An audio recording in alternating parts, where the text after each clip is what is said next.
qu'on peut faire un bruit joyeux pour le Seigneur?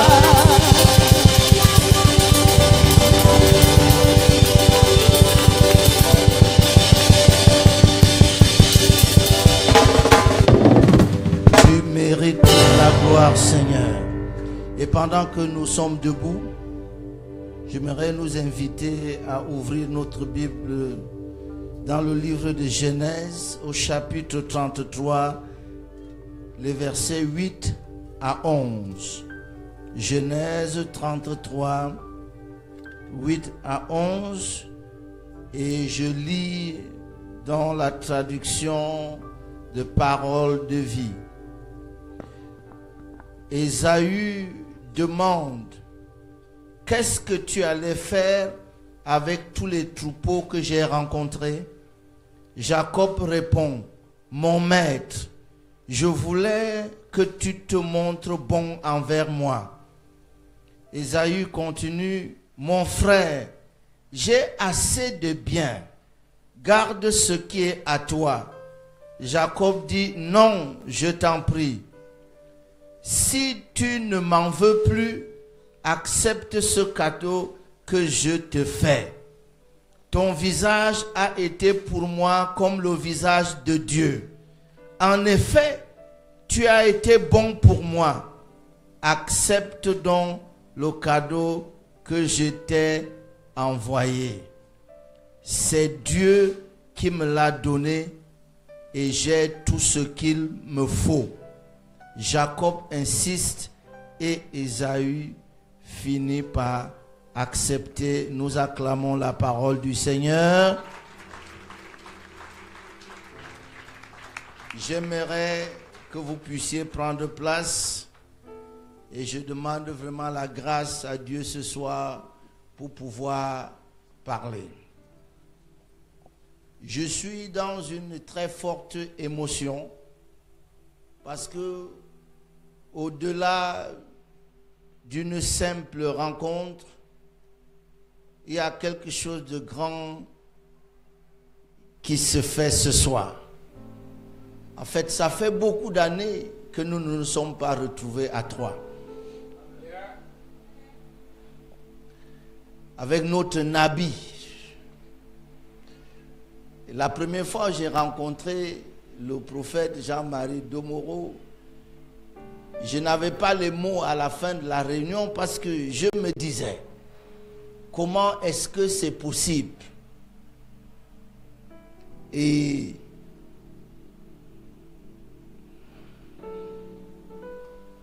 il y a beaucoup de faux aujourd'hui. Mais la simple raison pour laquelle vous ne trouvez pas la contrefaçon du billet de 15 000 à Abidjan, c'est parce que le vrai billet de 15 000 n'existe pas. Il ne peut avoir de contrefaçon que s'il y a du vrai. Et nous avons travaillé ensemble, nous avons passé des nuits ensemble dans des endroits compliqués. Et vraiment, c'est un grand privilège. Nous l'appelons Nabi. Nabi, c'est le mot hébreu pour dire prophète. C'est lui que nous reconnaissons comme prophète. C'est notre Nabi. Aidez-moi à acclamer le Nabi. Avec sa charmante épouse. C'est pas seulement le pupitre. J'ai dormi à la maison avec eux. C'est pas seulement, que ce soit ici, que ce soit aux États-Unis, j'ai dormi chez eux. Amen. Donc, et si j'ai rencontré Nabi, c'est parce qu'un jour, un soir comme ça, j'ai fait une rencontre. J'étais à une conférence où j'ai parlé 30 minutes parce que j'allais ailleurs. Et puis, à cette conférence-là, il y avait l'évêque Mike Steve Joktan. Et depuis qu'on s'est rencontrés ce soir-là, ça fait beaucoup d'années, on ne s'est plus jamais séparés. Le prophète Dorsky a parlé d'excellence tout à l'heure. Si vous voulez décrire, si vous n'avez pas de mots pour décrire ce que c'est que l'excellence, vous devez vous approcher de lui, vous allez voir, vous-même ce que c'est que l'excellence. C'était très long pour nous de l'appeler Monsieur le Président. Nous l'appelons Nassi. Nassi, c'est le mot hébreu pour dire président. Monsieur le Président, c'est là où nous allons. Donc je suis très heureux ce soir de me retrouver avec vous. Je crois que c'est une grâce exceptionnelle. Alléluia. Que dire au sujet de nos enfants? Nous sommes fiers de les voir monter et avec d'autres, le révérend Michel et le prophète Dolski, nous aimerons vous voir grandir ensemble et grandir et grandir.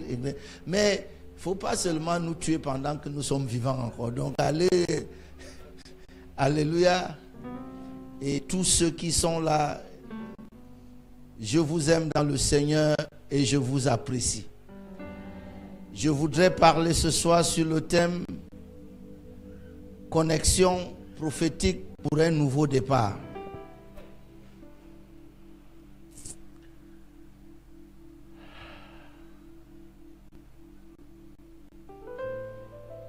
Est-ce que vous me donnez l'autorisation de vous parler ce soir? Dites-le bien, vous voulez que je vous parle ce soir? J'ai entendu tout à l'heure qu'on va se dire, on va se montrer les choses. Bon, maintenant on va se dire les choses. Alléluia. Je me suis posé une question en lisant Luc au chapitre 10, à partir du verset 38. Vous connaissez cette histoire où Jésus est allé chez Marthe et Marthe était occupée à divers soins domestiques. Et Jésus lui a dit, en témoignage à Marie, qu'une seule chose est nécessaire et Marie a choisi la bonne part, celle qui ne lui sera jamais enlevée. Tout simplement parce que Marie avait fait le choix de s'asseoir aux pieds de Jésus pour écouter la parole. Je me suis alors dit qu'il y a quelque chose de très sérieux derrière le fait d'écouter la parole. En fait, j'ai compris que tout le secret de la vie et de la marche avec Dieu résidait dans le fait tout simplement de s'asseoir et écouter la parole. Voyez-vous, mon évêque, Marie n'avait pas encore eu l'occasion de mettre en pratique quoi que ce soit de ce que Jésus avait dit. Elle était seulement assise pour écouter. Et Jésus dit, elle a choisi la bonne part, celle qui ne lui sera jamais ôtée. Et je suis convaincu que ce soir, juste par le fait d'être assis pour entendre la parole, quelque chose de grand, quelque chose de fort et quelque chose de puissant va se passer dans votre vie. Parce que j'ai compris que la parole nous introduisait à trois choses importantes. La Bible dit, au commencement était la parole. Oh mon Dieu, est-ce que je peux ajouter une quatrième chose? Au commencement était la parole.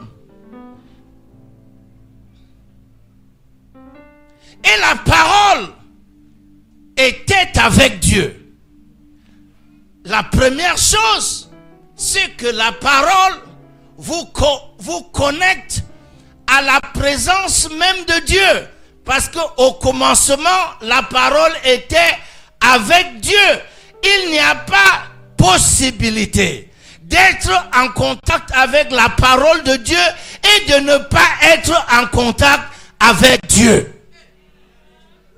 La parole de Dieu, quand vous l'écoutez, elle vous introduit directement dans la présence de Dieu. Parce que depuis vous connecte directement à la personne et à la nature même de Dieu. Lorsque vous écoutez la parole de Dieu, en fait, vous êtes exposé à la nature même de Dieu, à la personne même de Dieu. Et après, la Bible dit que toutes choses ont été faites par elle, et rien de ce qui a été fait n'a été fait sans elle.